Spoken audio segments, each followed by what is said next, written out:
Bahasa adalah alat komunikasi yang sangat istimewa, terutama karena bahasa menjadi monopoli manusia. Sebagaimana kita ketahui, tidak ada binatang yang memiliki sistem komunikasi yang sekompleks bahasa manusia.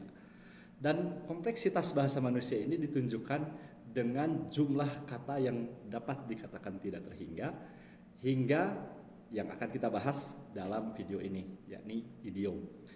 Idiom ini adalah suatu ungkapan yang tidak dapat dijabarkan dengan makna-makna leksikal atau makna-makna yang ada dalam kamus. Dan dalam komunikasi sehari-hari, manusia terus memproduksi idiom-idiom sampai ada idiom-idiom yang kerap digunakan untuk merujuk pada sesuatu. Pada intinya idiom itu adalah ungkapan yang tidak merujuk pada makna leksikal secara langsung.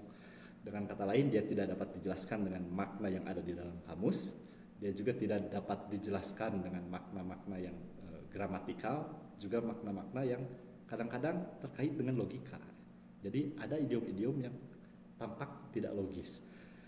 Walau demikian, idiom inilah yang memperkaya bahasa manusia. Dan daya tarik satu bahasa kadang juga dapat dilihat pada idiomnya.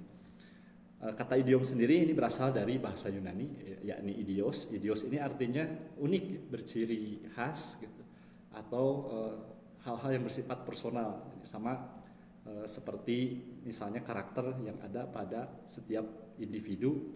Dalam bahasa Yunani itu disebut idios. Nah, idiom ini kadang berupa frasa atau juga kalimat dengan makna-makna khusus dan makna-makna yang baru yang sama sekali tidak memiliki kemiripan dengan makna-makna leksikal. Misalnya begini, langsung saja ke contoh mungkin. Bahasa Indonesia itu mengenal idiom membanting tulang. Ini untuk merujuk pada pekerjaan yang dilakukan secara sungguh-sungguh, mungkin dalam waktu yang panjang secara gradual, atau misalnya ada idiom meja hijau, ya, banting tulang, meja hijau, dan sebagainya. Nah, bahasa Inggris juga mengenal yang namanya idiom, nyaris serupa, dan kadang-kadang idiom ini dengan kekhasannya tidak dapat diterjemahkan secara literal. Saya akan ambil contoh misalnya dalam bahasa Inggris ada idiom spill the beans. Okay. He spilled the bean. Dia menumpahkan kacang. Nah, he spills the bean ini kalau diterjemahkan secara harfiah dia menumpahkan kacang. Tapi maksudnya bukan itu. Jadi spill the beans itu merujuk pada orang yang senang membocorkan rahasia orang lain. Padanannya kalau dalam bahasa Indonesia apa? Mungkin yang paling masif digunakan itu kalau di era sekarang ember bocor, ya. Ember bocor itu juga sering digunakan oleh para penutur bahasa Indonesia modern untuk merujuk pada orang-orang yang senang membocorkan rahasia orang lain. Nah, kalau melihat karakternya, nyaris setiap bahasa itu memiliki skema dan sistem idiomnya masing-masing. Ini pernah dijelaskan oleh Jenny Thomas ya, dalam buku tahun 1995. Juga ada beberapa pakar bahasa yang memetakan jenis-jenis idiom. Ada yang berdasarkan unsur pembentuknya, ada juga misalnya yang berdasarkan situasi di mana idiom itu tercipta.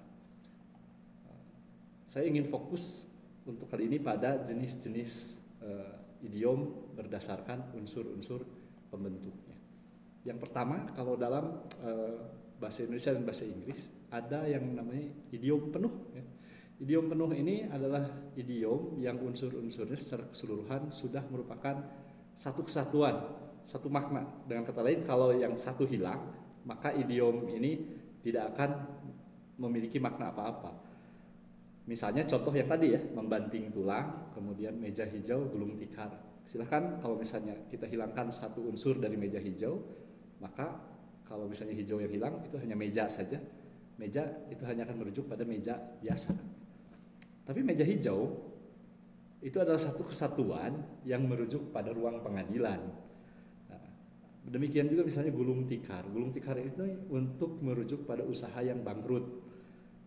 bayangkan kalau misalnya kata gulungnya yang hilang, maka kita hanya akan mendapati kata tikar saja yang tidak memiliki korelasi langsung apapun dengan dunia usaha.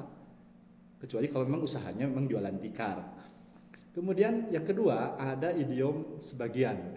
Ini idiom sebagian ini idiom yang memiliki unsur makna leksikal ditambah idiom kata lain yang memiliki yang membuat gabungan kedua kata tersebut memiliki makna yang lain. Misalnya daftar hitam atau daftar putih sebaliknya. Jadi kita tahu bahwa daftar hitam itu adalah sebuah daftar. Tapi apakah daftar tersebut berwarna hitam?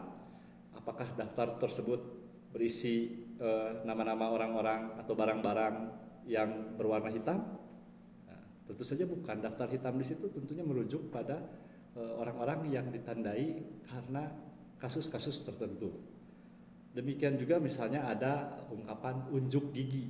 Nah, unjuk gigi ini kita tahu dia menunjukkan power atau kuasa, dan kita tahu bahwa ada korelasi di antara kuasa dengan unjuk gigi. Kadang-kadang kalau kita perhatikan binatang menyeringai untuk menunjukkan bahwa dia punya kekuatan tertentu. Nah, dalam bahasa Inggris padanan idiom penuh dan idiom sebagian ini juga ada.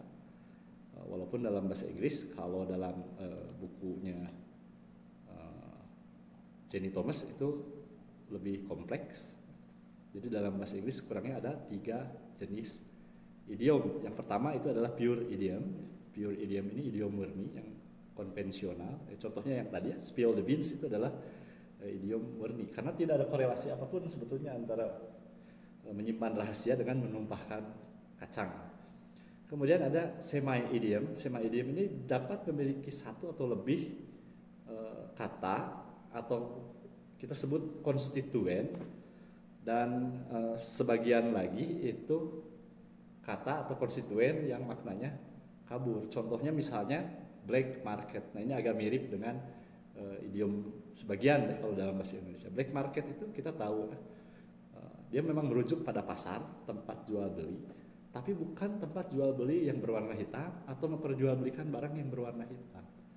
Tapi lebih ke tempat jual beli atau sarana jual beli untuk barang-barang yang tidak diizinkan untuk dijual, atau sarana jual beli yang tidak terdaftar atau ilegal. Berikutnya ada literal idiom. Literal idiom ini maknanya bisa berubah-ubah tergantung situasi, dan juga kadang-kadang ada variasi di dalamnya. Misalnya begini ya, kalau berdasarkan bagian, thanks a bunch, atau of course, in any case, for certain. Hal-hal ini dianggap transparan karena dapat ditafsirkan berdasarkan bagian-bagiannya.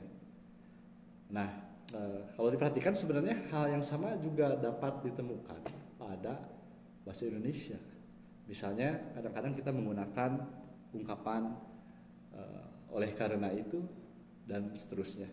Akan tetapi klasifikasi bahasa Indonesia modern tidak menganggap hal-hal seperti itu sebagai idiom. Studi tentang idiom ini memang menarik, dan dalam beberapa waktu ke depan saya mungkin juga akan membuat konten tentang idiom ini dengan pembahasan-pembahasan yang lebih spesifik, dengan fokus menyasar baik pada bahasa Inggris maupun pada bahasa Indonesia. Dan satu hal, kembali ke contoh-contoh tadi, kita pastikan bahwa setiap bahasa itu akan memiliki skema idiomnya masing-masing. Dan sekali lagi, idiom dari satu bahasa tidak akan dapat diterjemahkan secara literal ke dalam bahasa lain, seperti contoh pada spills the bean ini ya. Contoh lain misalnya kalau kita lihat di bahasa Indonesia tadi ada contoh banting tulang.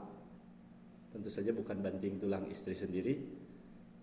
Di sini banting tulang merujuk pada kerja keras yang dilakukan untuk mendapatkan keuntungan yang besar.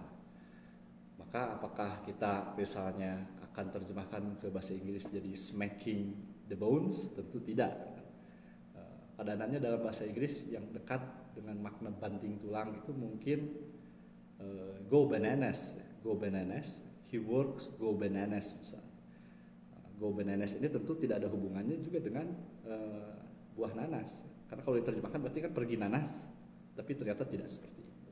Ini untuk merujuk pada keadaan di mana seseorang bekerja dengan sangat keras sekali. Nah, kajian tentang idiom ini sudah sangat luas dan masif dalam dunia linguistik. Walau demikian, sebetulnya masih banyak ceruk yang dapat dibahas dan ditelaah, terutama misalnya konsep-konsep idiom yang berkenaan dengan sistem budaya. Sebagai contoh, apakah misalnya idiom tertentu muncul dalam lingkup budaya tertentu? Ini sama mungkin kasusnya dengan peribahasa tertentu muncul dalam lingkup budaya tertentu. Dalam beberapa video berikutnya mungkin saya akan membahas terkait hal tersebut.